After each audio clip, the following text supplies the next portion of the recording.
රතුලේ කිරිමු උනට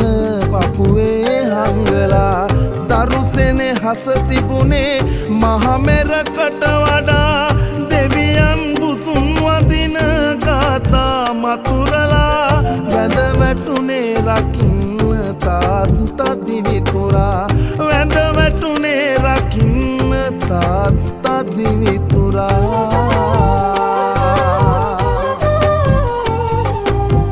සමනල කන්ද වගේ දරු පෙම කරතියන්